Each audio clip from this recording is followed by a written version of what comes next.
Olá, bom dia, boa tarde, boa noite a todos novamente e a todas. Vamos para mais uma semana de aulas. Essa semana a gente vai trabalhar o dano moral, tá?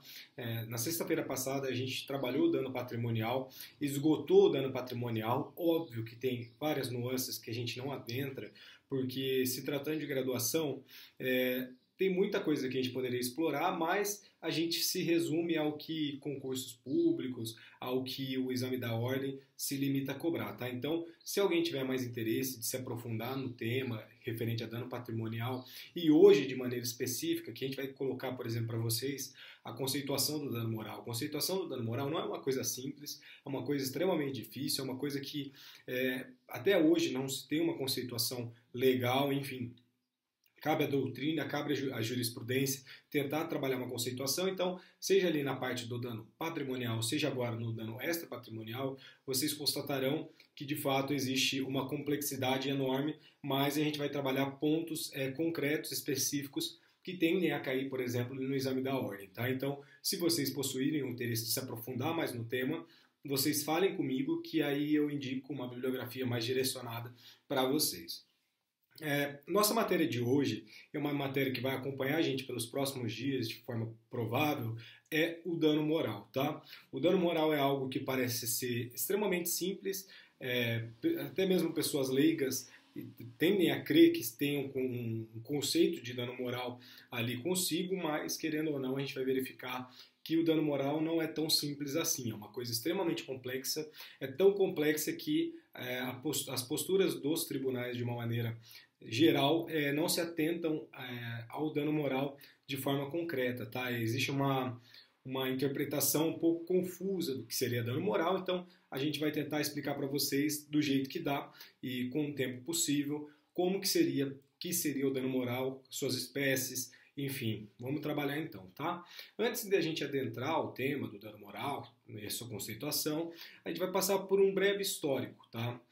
Como eu falo para vocês, o nosso direito é um fenômeno social, né? Querendo ou não, ele decorre da sociedade e a nossa sociedade passou por inúmeras transformações e essa transformação gerou o que a gente vai chamar de dano moral, tá? Então a gente vai fazer essa linha do tempo. Primeira coisa que a gente vai constatar é que o nosso dano moral provavelmente é um tema central na nossa responsabilidade civil. A gente não vai constatar, via de regra, um tema tão cativante como é ele, tá? Então, é um tema que gera muitas dúvidas, é um tema que gera muitos trabalhos, muitos artigos. Por quê? Porque, de fato, é um tema muito cativante e arrebatador, tá? Nos tempos que a gente vive de sedimentação de diretrizes, né, a fixação de rumos e a definição de novos conceitos são fundamentais. Então, o que a gente vai tratar? Trata-se de uma maneira segura, que é apenas do início de uma jornada que promete ser muito rica, embora não seja linear, que é essa conceituação do dano moral, tá? Então, ele decorre ali de uma sedimentação das nossas diretrizes e a fixação de rumos e definição de conceitos. Essa definição de conceito, ela é extremamente difícil, extremamente complicado, tá? Uma coisa que vocês têm que ter de uma maneira muito clara, a gente já trabalhou em sala de aula, é que o nosso direito civil contemporâneo vai passar por um período de redefinição de valores, né? A gente já verificou até mesmo a questão da evolução da autonomia da vontade para a autonomia privada, para a autodeterminação nos tempos mais contemporâneos, e ali a gente verifica de uma maneira concreta que os séculos XIX e XX aprimoraram de modo espetacular a construção dogmática do nosso direito civil, a nossa construção dogmática, tá? Então a gente atinge com a pandecista alemã, né, um notável rigor lógico na definição de categorias e substituição de conceitos, ou seja, a gente está tentando dar um rigor lógico para a nossa codificação civil, tá? E os nossos códigos civis, que são os monumentos ali do saber jurídico, querendo ou não, eles se orgulhavam de incorporar de modo exaustivo o direito privado então existente, tá? Então, o nosso direito civil, o nosso Código Civil, tinha muito orgulho ali de conseguir regulamentar a nossa complexidade, a nossa completude, a nossa vida, né? Então, o nosso Código Civil tinha muito orgulho disso. E a trajetória do nosso dano moral não é muito diferente disso, ela é até concomitante, tá? A trajetória do dano moral de maneira específica traz uma reveladora mudança ali de postura que está ocorrendo, e aliás, ele não parou de acontecer, é uma coisa que está ainda em evolução, o nosso dano moral. Tá? Então, refazendo o nosso trajeto histórico, o que a gente vai perceber? A gente percebe que de maneira paulatinamente, como a gente se livrou de velhos conceitos e arraigados preconceitos da nossa sociedade, a gente passou a admitir, aliás, tinha que ter uma hesitação inicial ali, que a reparação só poderia ser no dano patrimonial. Eu vou trazer alguns casos para vocês terem em mente, só que no primeiro momento, até a Constituição de 88, era inviável a condenação em dano moral. Por quê? Porque a indenização estava circunscrita à esfera patrimonial da pessoa. Então, existia um patrimonialismo exacerbado, a gente não verificava questões existenciais da pessoa, de seus familiares, etc. Então, o nosso patrimonialismo era o que guiava a nossa responsabilidade civil ali até o nosso século, bem recentemente, né, até a Constituição de 88, que foi de fato onde houve uma promulgação referente ao dano moral, tá? Só para vocês também terem em mente que ali em meados do nosso século passado, o nosso Ponte de Miranda, ele diagnosticou o seguinte, aqui aspas para o Ponte de Miranda, tá? Na Alemanha, mais do que nos outros povos, esteve em discussão a doutrina do dano moral, do elemento não patrimonial no direito. O interesse econômico não é o único interesse.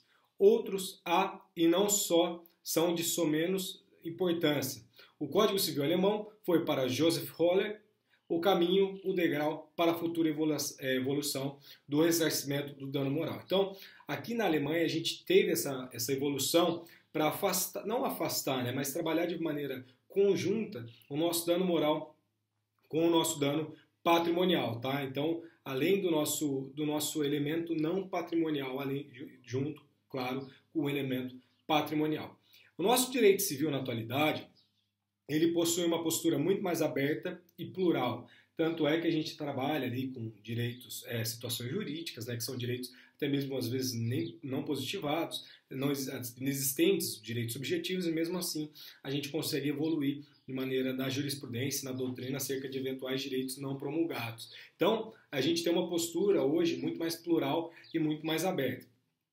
E essa postura deve-se, claro, aos debates havidos tendo como pano de fundo o nosso dano moral. Tá? Então, a força dos fatos provocava o quê? Provocava nos juristas que hesitavam em abandonar o conforto das antigas lições e encarar a difícil complexidade do dano moral, porque era muito fácil você ver e constatar ali um ato ilícito e aquele ato ilícito provocar apenas um abalo, apenas um dano na esfera patrimonial da vítima. Né? Era muito tranquilo você não avançar para a análise do dano moral, mas graças às complexidades das sociedades modernas, o magistrado ficou ali, teve que ser incumbido de responder a alguns anseios da própria sociedade no que tange ao dano moral. Tá? Então, a construção dos parâmetros adequados da densificação e objetivação do nosso dano moral permitirá o quê? Permitirá a concretização tópica da dignidade humana. A gente está tentando trabalhar um conceito, que é uma cláusula aberta, que é a nossa dignidade da pessoa humana, é uma norma que orienta a nossa república dentro para o nosso direito civil. A gente está tentando fazer uma concretização tópica da dignidade da pessoa humana quando a gente trabalha o nosso dano moral. Tá? Então, as soluções aqui adotadas, sem prejuízo das demais categorias de forma natural, né, podem contribuir na promoção da solidariedade e na redução das desigualdades, que são objetivos fundamentais da Constituição. Então, o nosso dano moral, a gente vai verificar que possui uma relação muito interessante com a dignidade da pessoa humana, e quando você tenta fazer essa concretização tópica da dignidade da pessoa humana, por óbvio, a gente está contribuindo ali com a solidariedade e a redução das desigualdades, que são os objetivos ali fundamentais da nossa Constituição da República Federativa do Brasil. Tá? Então, de fato, os nossos danos morais assumem, né, atualmente uma notável importância, e aqui tão notável importância que, como no começo do vídeo eu falei para vocês, até mesmo cidadãos leigos, né, que não possuem uma formação jurídica, acreditam ou têm pelo menos alguma ideia, uma noção acerca do dano moral. Tá? Então, trabalhando agora um pouco o histórico, é interessante a gente analisar a nossa evolução jurisprudencial na abordagem do dano moral, que vocês vão verificar de maneira concreta como que se deu aqui também no Brasil essa evolução no que se refere o dano moral, tá? Aqui a gente vai verificar, na realidade, que é uma linha evolutiva que vai descrever bem a nossa mudança de postura que se experimentou e ainda a gente está experimentando, tá? No sentido de prestigiar, não de modo puramente retórico, mas real, os valores que conduzam a nossa realização privilegiada da pessoa humana, tá? Então, a gente vai verificar que, de fato, o dano moral pode ser, sim, a concretização ali tópica da dignidade da pessoa humana. Se a gente olha para o passado recente, aqui no Brasil, o dano moral ele não era indenizável, tá? E vocês vão verificar, vão achar que isso faz algum tempo, aliás, um considerável tempo, mas não. Ele teve uma evolução jurisprudencial para depois aceitar sua reparação, desde que acompanhado do dano material. Então havia uma conexão obrigatória entre dano moral e dano material. Contudo, a gente verifica que certos julgados, ainda antes da nossa Constituição de 1988, admitiam o dano moral puro, né? Ou seja, desacompanhado de um dano material. Mas na hora de fazer o cálculo da indenização, revelava-se claramente que se estava indenizando os prejuízos materiais e não os prejuízos morais. Então, apesar de ter uma postura que era, sim, favorável ao dano moral, na realidade, na hora de você fazer uma liquidação, fazer o cálculo, você estava indenizando danos materiais e não danos morais, tá? Essa postura, na verdade, era bem reveladora da opção, então, reinante do quê? De prestigiar o patrimônio em detrimento da pessoa. Então, o patrimônio, como eu falei para vocês, estava no centro do nosso ordenamento jurídico. Então, a preocupação maior da jurisprudência era, apesar de condenar em dano moral, e às vezes dano moral de uma maneira exclusiva, na hora de você fazer ali a fixação da indenização, você estava fixando danos materiais e não danos morais. Então existia essa postura, né, que é bem reveladora do patrimonial em detrimento da pessoa. Em relação ao nosso dano moral, o nosso STF, até meados de 1960, olha, faz muito pouco tempo, faz pouquíssimo tempo, dizia de modo peremptório que, aspas, não é admissível que os sofrimentos morais deem lugar à reparação pecuniária se deles não decorre, nenhum dano material. Isso foi um trecho do RESP, aliás, do RESP não, do recurso extraordinário 11786, que foi julgado lá em 1952, tá? Então, a gente tinha uma postura que era impossível você verificar o dano moral sem ter o dano material. Ou seja, eles não se compensavam no Brasil, os danos morais, tá? Ou seja, não existia dano moral no Brasil. Apenas os danos patrimoniais eram e seriam indenizáveis, tá? Então a gente tem essa postura até meados do século de 1900, aliás, até a década de 60, tá? Então é algo que é até mesmo um pouco assustador, né, pra gente. O Pontes de Miranda, em 1927, e aí a gente verifica a genialidade do Pontes de Miranda, ele escreveu o seguinte, ó: não compreendemos como se possa sustentar a absoluta irreparabilidade do dano moral. Nos próprios danos, a propriedade há elemento imaterial, que não se confunde com o valor material do dano.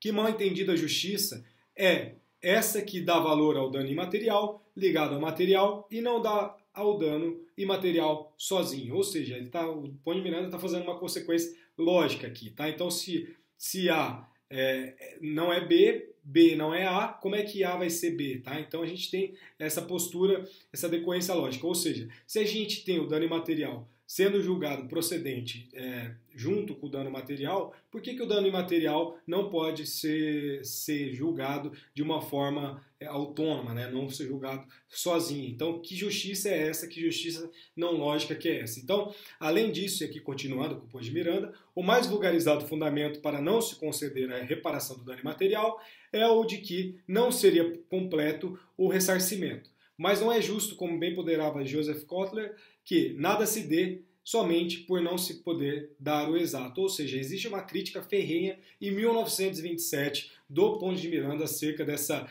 impossibilidade de você operar o dano moral de maneira autônoma. E aqui a gente constata, de fato, a genialidade do Pontes de Miranda, né? Algo até mesmo assustador, pioneiro, enfim.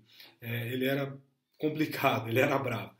Então essa objeção clássica, a reparação dos danos morais era uma ausência da prevalência possível entre sofrimento e o dinheiro, tá? Então não era possível a gente medir a dor, o sofrimento, enfim, esse tipo de coisas, e aí era até mesmo uma maneira cínica de você não julgar procedente, porque uma demanda que envolvia dano moral, por quê? Porque você falava, eu não consigo verificar a extensão de um dano, porque esse dano é subjetivo, ou seja, dano interno da pessoa, não é externalizado, você não consegue verificar. Então, como você não consegue verificar, você não consegue apurar, ali estava excluído, portanto, a indenização do dano moral, tá? Então era uma postura até mesmo cínica dos tribunais. O curioso nesse caso aqui é que essa prática, essa objeção clássica, aqui, ela, apesar de ter um aparente caráter ético, conduzia na prática a injustiça e a perplexidades. A gente vai verificar casos aqui que são assustadores, né?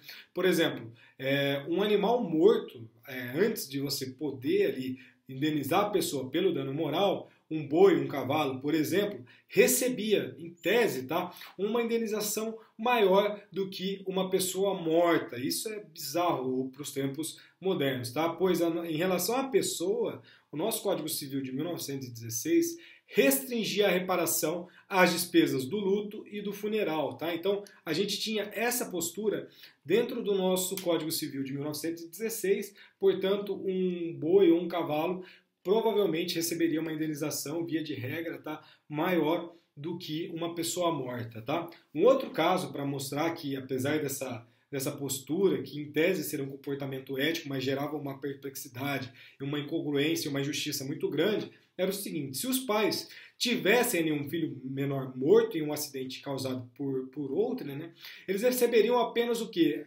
Como indenização, as despesas do luto e a do funeral. Tá? Então isso vai prevalecer no Brasil até meados de 1960, e o leading case desse caso, que foi o divisor de águas ali que sinalizou a mudança de rumo referente ao dano moral, aconteceu no Supremo Tribunal Federal, num julgado de relatoria do ministro Aliomar Baleiro. Tá? Então, nele, o que o Supremo entendeu? Ele deu provimento a um recurso extraordinário e reconheceu que o dano moral é sim reparável. Tá? Então, no primeiro grau, no segundo grau, foi verificado que não era possível indenizar os pais aliás, eram duas crianças, né? Nesse caso concreto, a ação foi proposta pelos pais em razão do falecimento de duas crianças. Uma criança tinha 9 anos, outra criança tinha 6 anos. E elas foram vitimadas ali por um acidente cuja culpa ficou comprovado que foi atribuída a uma empresa de ônibus. Então a gente tinha duas crianças que foram vitimadas decorrente de um acidente de uma empresa de ônibus. Tá? Então os pais ingressam com uma ação e os tribunais inferiores reconhecem a culpa da empresa, tá? Então ficou reconhecida a culpa da empresa, mas como não havia o nosso dano moral, as crianças, como não havia o dano material, porque as crianças, óbvio, não trabalhavam, uma tinha 9 e outra tinha 6, não concedeu indenização. Pois o nosso dano moral puro aqui, isso é, o nosso dano moral desacompanhado do dano material, não seria aqui, nos julgados inferiores, os padrões mentais da época indenizavam. Então, o que se indenizava? Por exemplo, verificava ali se a pessoa estava trabalhando ou não, quanto que a pessoa ia receber, enfim, fazia nada mais, nada menos do que uma possibilidade de um cálculo de lucros cessantes, uma espécie do nosso dano patrimonial, tá? O nosso STF, nesse caso aqui que eu estou narrando para vocês, deu provimento ao recurso e concedeu nesse julgado aqui a indenização pelo dano moral. Mas olha que bizarro como era o dano moral lá naquela época. Óbvio que é um lead case, uma mudança de rumo, uma mudança muito positiva de rumo, mas olha que coisa diferente, vamos dizer assim, para os tempos modernos, contemporâneos. Tá? Esse nosso avanço relativo ali no Supremo Tribunal Federal, aliás, esse avanço ele foi relativo por quê? Porque o Supremo Tribunal Federal, nesse caso, ele verificou que essa indenização por dano moral fosse calculada com base naquilo que os pais gastaram até ali com a criação e educação dos seus filhos. Ou seja, o dano moral seria quanto que os pais despenderam ali, tiraram do bolso para fazer a criação, a educação dos filhos, etc. E isso seria o cálculo do dano moral. É algo estranho, no mínimo estranho. Como você vai conseguir trazer isso, uma codificação? Como é que você liquida isso, né?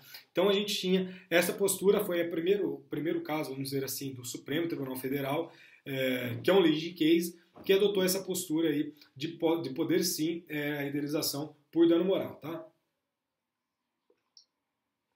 Só que a gente verifica que o que se estava indenizando, na realidade, não era a dor da perda dos filhos, né? Mas os gastos materiais para a criação deles até a data da morte. Então, a gente era praticamente óbvio, é algo extremamente trágico, né? Mas parece que possui até mesmo uma relação com o dano emergente, né? Porque é uma despesa que você teve e aí, de repente, você, sabe, é algo que não faz muito sentido para a gente hoje, tá? Então, essa indenização, que era moral, mas era claramente material, que era transvestida de dano moral, olha aqui um enxerto do voto do nosso relator. Ó. Morte de menor que caiu do trem onde viajava. Na indenização concedida aos pais pelo prejuízo presumível decorrente da morte do filho menor, está incluído o ressarcimento de dano moral resultante do mesmo fato. Esse daqui é o julgado do STF também, lá de 1979. Então olha essa vinculação entre o dano moral e o dano material. Parece que as coisas assim se confundiam. Por isso que eu falo, até hoje se confunde muito o nosso dano moral. Tá? Então a gente verifica na prática uma aplicação gigantesca da expressão dano moral, mas será que de fato a gente está indenizando o dano moral ou não? Então a gente tem que se atentar a isso, porque é uma evolução que a gente está passando e essa evolução não está acabada, ela não está pronta, a gente não sabe ainda quais são os rumos que os nossos tribunais terão, né? Então a gente tem esse ponto até hoje. O que a gente pode constatar nesse primeiro momento é que houve avanço? Sim, houve avanço em termos práticos, mas ainda existia, dentro desse parâmetro do STF, lá de meados da década de 70, 60, 70, que apesar de você ter ali uma possibilidade de um dano moral, ele era, na realidade, um dano patrimonial. Tá? Então, o filho ele não era uma pessoa, ele era um patrimônio cuja perda deveria ser reparado por aquilo que de prejuízo trouxe, né, materialmente falando ali para os pais. Então, a gente colocava um indivíduo como uma coisificação da pessoa, né, é algo que até na área a gente trabalha um pouco, Kant, a gente vai verificar, bem, se vocês toparem se aprofundar um pouco, que existe uma relação com Kant de uma maneira muito grande na questão do nosso dano moral, porque tem até mesmo a questão da dignidade da pessoa humana, possui uma relação muito direta. Então, nesse caso, o que a gente indenizava? A gente indenizava o filho que era um patrimônio, ou seja, a gente coisificava a pessoa. Então, a gente não estava preocupado ali com a questão dos pais, com a perda do filho, mas sim quanto que o filho trouxe de despesas para os pais até o momento da sua morte. Tá? Então, depois de toda essa evolução do STF, que, bem, era melhor do que antes, porque querendo ou não, como eu falei, antes uma morte de um boi poderia ter uma indenização maior do que a morte de um filho, ali veio uma súmula do STF, que é a súmula 491, que estabeleceu ser indenizável o acidente que causa a morte do filho menor, ainda que não exerça atividade remunerada. Olha lá os termos da súmula 491. É indenizável o acidente que causa a morte de filho menor, ainda que não exerça trabalho remunerado. Então, com essa súmula, o que a gente tem? A gente passou a incluir nas verbas indenizatórias não apenas os gastos, né, que os pais tiveram ali com o filho, mas também os presumíveis ganhos futuros frustrados. Então, parece que agora a gente tem o dano, o dano patrimonial completo.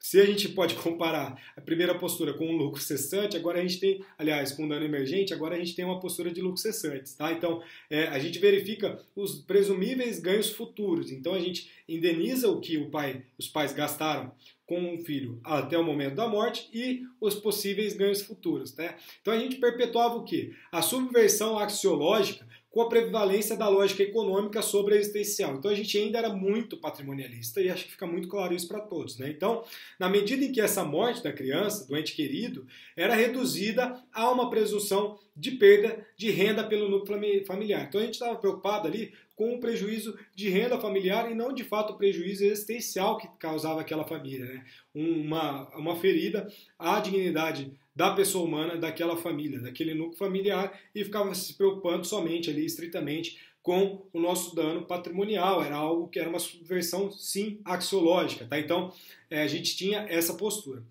Uma mudança, de fato, houve quando? Quando da promulgação da nossa Constituição de 1988, que previu ali de forma explícita, né, direta, a reparação do dano moral no artigo 5º, incisos 5º e 10º. Tá? Então, o inciso 5º e o inciso 10º do artigo 5º da Constituição Federal é o que de fato muda todos os parâmetros aqui na nossa legislação civil, enfim, em todo o nosso ordenamento jurídico, fulminando o quê? Os espaços ali para as recusas hesitantes. Tá? Então, embora ausente no primeiro momento da experiência jurídica brasileira a existência do dano moral, continuam, contudo, as polêmicas acerca da caracterização do dano moral, como eu falei para vocês. Existe ali ainda hoje uma subversão axiológica muito grande do que seria dano moral. É muito difícil de você conceituar o dano moral e a gente se questiona, né? Será que isso vai acabar algum dia ou não? Tá? Porque a gente verifica que a nossa sociedade também está em constante movimento, nosso direito não consegue acompanhá-la.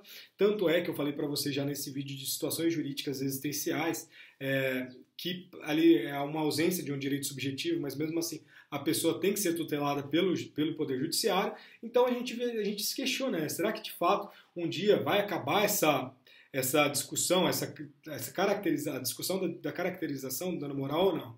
Então não há, obviamente, aqui nesse primeiro momento, uma equação matemática que indique quais fatos estão dentro e quais fatos estão fora da compensação do dano moral. Digamos então, em péssima paráfrase, que o nosso dano moral é ele e suas circunstâncias. Tá? Então, a gente vai trabalhar agora, tentar trabalhar o que seria a conceituação do dano moral. O que seria o dano moral? Será que a gente consegue conceituar? Será que o dano moral tem algo a ver com dor, sofrimento? Aposto que vocês já viram isso num primeiro momento aí na prática forense de vocês. Mas será que tem a ver com dor e sofrimento? Será que já não é algo ultrapassado? Enfim, a gente vai trabalhar, por exemplo, também, será que o dano moral é a lesão à dignidade da pessoa humana? Enfim, é um emaranhado de coisas e a gente vai tentar desmistificar um pouquinho para vocês nesse primeiro momento, claro, e depois tentar trabalhar de uma maneira mais objetiva e menos complexa o que de fato seria o dano moral e quais as suas características, tranquilo? Então a gente finaliza essa primeira parte e a gente já retoma. Valeu!